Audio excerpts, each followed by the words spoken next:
প্রিয় শিক্ষার্থী, মহাজনপুর কলেজে আয়োজিত অনলাইন শ্রেণী কার্যক্রমে সহায়ক অনলাইন ক্লাস হিসেবে যে কার্যক্রমটি আমাদের কলেজের তরফ থেকে বা পক্ষ থেকে চালানো হচ্ছে, সেই কার্যক্রমে সবাইকে স্বাগতম জানাচ্ছি। প্রিয় শিক্ষার্থী, আমরা অলরেডি শ্রেণীকক্ষে নিয়মিত পাঠদান করছি। এই পাঠদানের পাশাপাশি যেন সহায়কভাবে আরও কোনো বিষয় তো তোমরা বিস্তারিতভাবে জানতে পারো, এই জন্য আমরা এই অনলাইন ক্লাসটি চালু রেখেছি এবং সেটি আমরা আমাদের বাসায় নিই পরিপূরক ক্লাস হিসেবে।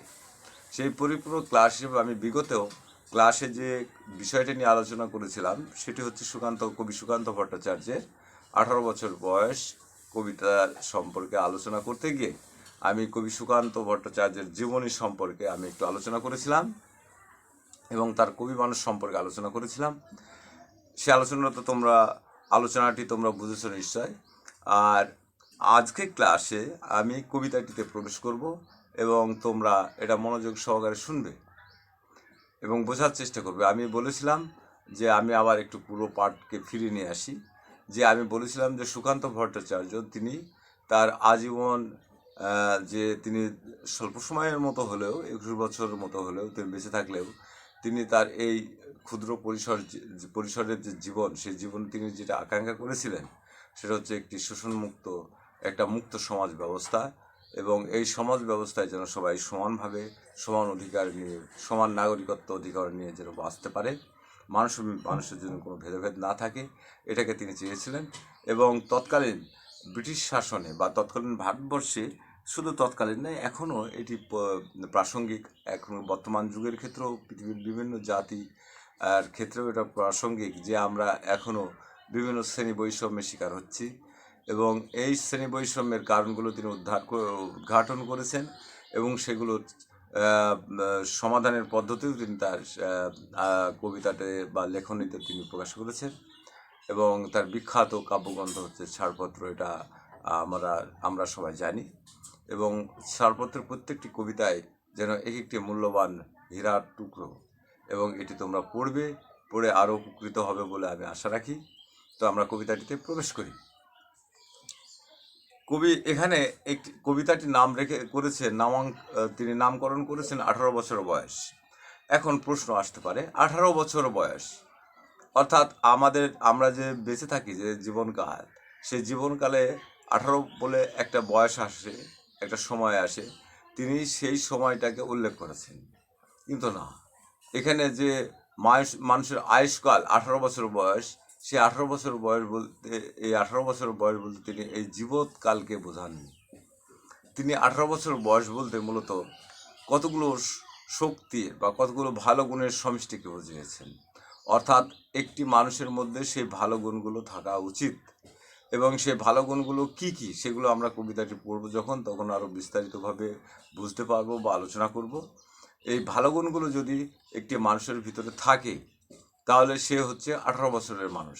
তার বয়স 40 তার জীবৎকালে তার বয়স 40 বছর হতে পারে, কিন্তু সে 40 বছর হলেও তার ভিতরে যদি সেই বৈশিষ্ট্যগুলো থাকে তাহলে সে হচ্ছে 18 বছরের একজন মানুষ। এখন আমরা দেখি, এই উদাহরণ হিসেবে আমরা যদি টানি, তাহলে আমরা উদাহরণ হিসেবে একজনের নামকে আমরা এখানে অবশ্যই নিয়ে আসতে পারি।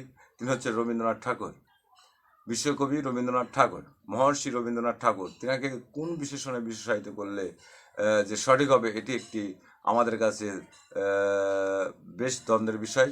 কারণ বিশেষণের মধ্যে রবীন্দ্রনাথকে, নজরুলকে, এনাদেরকে কিন্তু এই বিশেষণের মধ্যে আটকানো যায় না। এনার বিশেষণের ঊর্ধ্বে, অর্থাৎ কোন গুণের কথা তাদেরকে বলবো, তাদের প্রচুর গুণের অধিকারী, তারা অসংখ্য গুণের অধিকারী। ঠিক তেমনই সুকান্ত ভট্টাচার্য।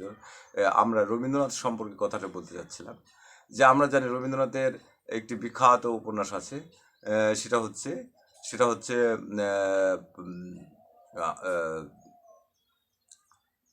শেষের কবিতা। এখন শেষের কবিতাতে আমরা ট্রায়াঙ্গেল লাভ অর্থাৎ ত্রিকোণ প্রেম দেখি।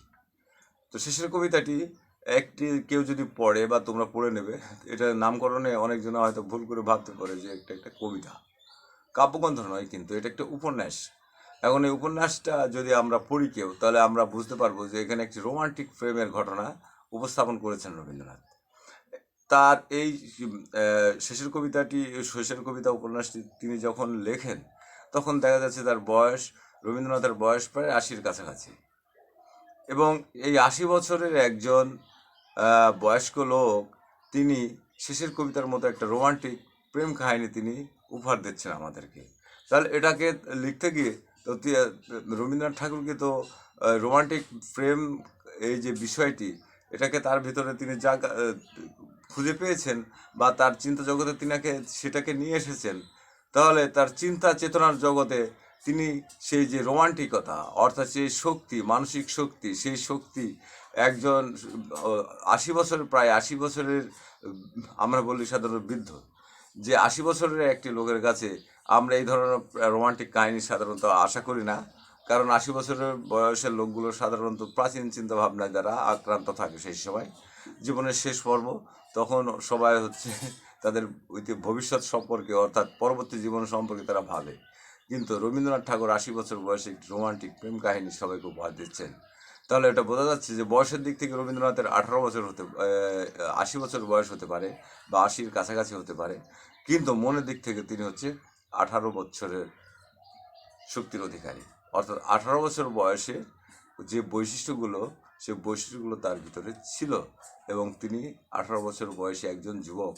80 বছরের জীবৎকালে তিনি একজন 18 বছর বয়সী যুবক। এখন আমরা এই কবিতাটি, আমি একটু উদাহরণ দিলাম, এবার এই কবিতাটি পড়লে আমরা আরও স্পষ্ট হব এবং বিষয়টি বিস্তারিতভাবে জানতে পারব বলে আমি আশা রাখি। আমি কবিতাটি পড়া শুরু করি তাহলে।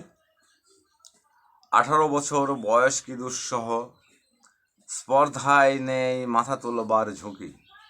18 বছর বয়সেই অহরহ বিরাট দুঃসাহসেরা দেয় যে উঁকি।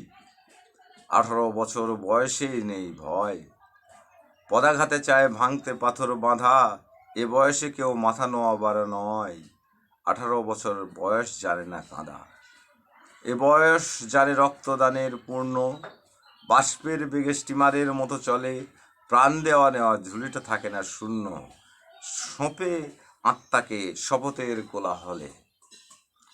18 বছর বয়স ভয়ঙ্কর, তাজা তাজা প্রাণী অসহ্য যন্ত্রণা, এ বয়সে প্রাণ তীব্র আর প্রখর, এ বয়সে কানে আসে কত মন্ত্রণা। 18 বছর বয়স যে দুর্বার, পথে প্রান্তরে ছোটায় বহু তুফান, দুর্যোগে হাল ঠিক মতো রাখা ভার, ক্ষত বিক্ষত হয় সহস্র প্রাণ। 18 বছর বয়সে আঘাত আসে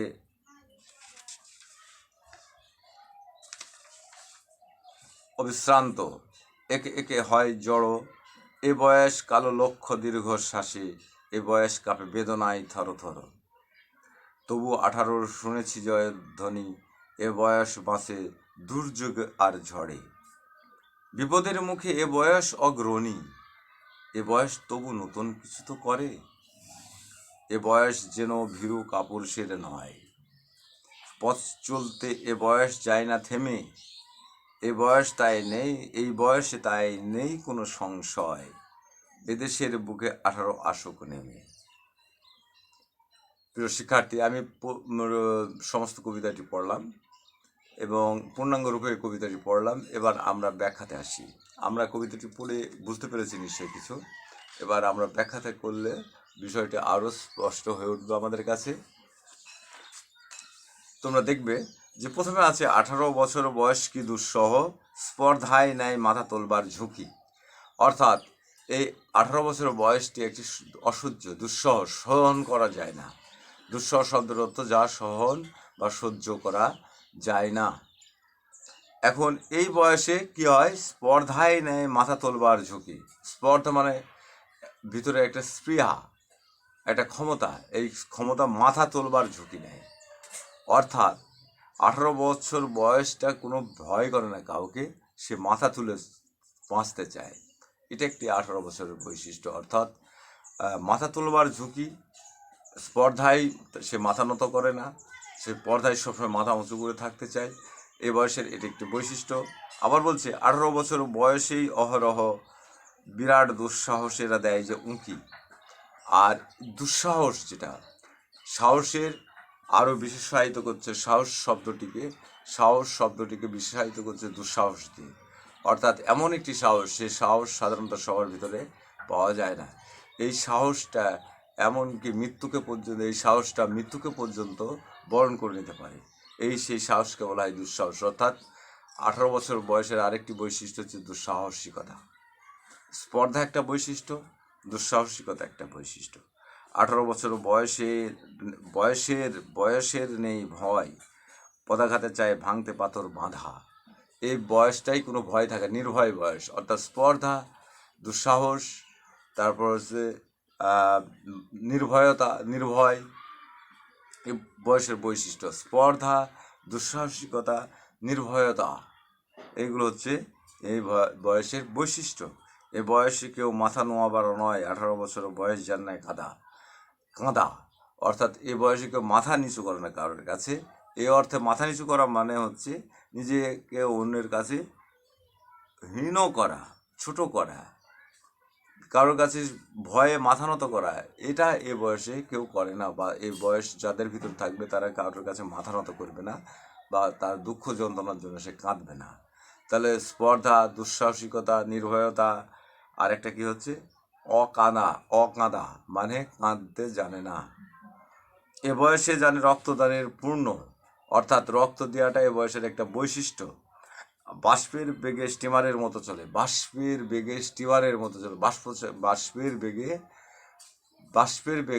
কিন্তু দ্রুত গতিতে যায়, সে সবাইকে অতিক্রম করে চলে। এই স্টিমারের মতো গতিশীল অবস্থা তাই। তাহলে এই বয়সে কি হয়?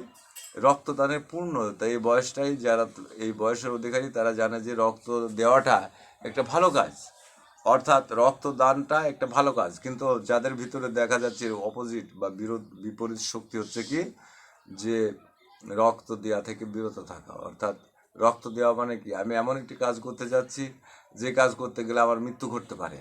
এই মৃত্যুকেও আমি পরোয়া করি না। আমার তাতে রক্তাক্ত হয়ে যায় শরীর, যাক, কিন্তু আমি কারোর কাছে কোনো মাথা নত করি না, আমি এগিয়ে যেতে চাই। এটা একটা 18 বছরের বৈশিষ্ট্য। প্রাণ নেওয়া ঝুড়িটা থাকে না শূন্য, সঁপে আত্মাকে শপথের কোলাহলে। আত্মাকে, মনকে শপথ নেয়, কি সঁপে দেয়, সমর্পণ করে দেয়। মনটাকে সে শক্তির প্রতি সমর্পণ করে দেয়, নতুন কিছু করার জন্য সে নতুনের প্রতি, অগ্রণীর প্রতি, প্রগতির প্রতি মনকে সমর্পণ করে, ত্যাগ করে, যে আমার জীবনে মৃত্যু আসুক, অসুবিধা নেই, কিন্তু আমি কাউকে ভয় করি না। 18 বছর বয়স ভয়ঙ্কর। 18 বছর বয়স ভয়ঙ্কর বয়স। তাজা প্রাণে অসহ্য যন্ত্রণায়। এই তাজা প্রাণ এখানে ব্যবহার করা হচ্ছে, যে এই তাজা প্রাণ মানে সতেজ প্রাণ, মৃত প্রাণ নয়। মানে আমরা হচ্ছে, আমাদের প্রাণগুলো অনেক আছে নিস্তেজ প্রাণ। সতেজের বিপরীত শব্দ নিস্তেজ, অর্থাৎ শক্তিহীন প্রাণ। যে প্রাণ পুরাতনকে নিয়ে সব কিছু ভয় ভীতিকে নিয়ে একটা সুন্দর জীবনযাপন করতে চাই, কিন্তু আসলে তো সুন্দর জীবন করা যায় না। সুন্দরভাবে জীবনযাপন করতে হলে কিন্তু এই বৈশিষ্ট্য, নির্ভয়তা, স্পর্ধা, তারপরে রক্ত দেওয়াটা, এগুলো থাকতে হবে। অর্থাৎ ভয়কে আমি পরোয়া করি না, এই শক্তিটা থাকতে হবে। আর আমি যদি ঠিক ভয় করি, তাহলে আমার জীবনটা হয়ে যাবে একটি শান্তিপূর্ণ নয়, শান্তিশূন্য জীবন। 18 বছর বয়স যে দুর্বার, 18 বছর বয়সটা হচ্ছে কি দুর্বার। কোনো কিছু এতে কোনো দুর্বার, সে কোনো কিছু গতিকে, কোনো কিছুতে বাধা পায় না, বা বাধা অতিক্রম করে চলে, তাকে বরণ করা বা বাঁধা যায় না, দুর্বার সে। এই পথে প্রান্তরে ছোটায় বহু তুফান, সে পথে প্রান্তরে তুফান ছুটে যায়। অর্থাৎ এই বয়সে মানুষ নতুন কিছু করার জন্য এগিয়ে চলে, এবং তাতে তার প্রাণ পর্যন্ত গেলেও তার কিছু যায় আসে না। আর প্রাণ পর্যন্ত সে যদি সঁপে দেয়, তাহলে অন্য প্রাণকেও সে হতবিক্ষত বা হতবিক্ষত করে তুলতে পারে। অর্থাৎ অন্যকে সে মেরেও ফেলতে পারে। তার পথে যদি বাধা হয়, প্রগতির পথে যদি বাধা হয়, তাকে ছুঁড়ে ফেলে দিতে পারে আস্থা করে। এই ধরনের একটা বয়সের সমষ্টি হচ্ছে 18 বছর বয়স। অর্থাৎ এই শক্তিগুলো যার ভিতরে থাকে সে হচ্ছে 18 বছর বয়সের অধিকারী। কবি শেষ প্রান্তে এইগুলো বৈশিষ্ট্যগুলো বলছে। কবি শেষ প্রান্তে এসে বলছেন, এই বয়স যেন ভীরু কাপুরুষ নয়। অর্থাৎ এই যে শক্তিগুলো যে থাকে যার ভিতরে, সে কখনোই ভীরু বা কাপুরুষ নয়। অর্থাৎ কাউকে সে ভয় করে না, ভীত হয়ে থাকে না।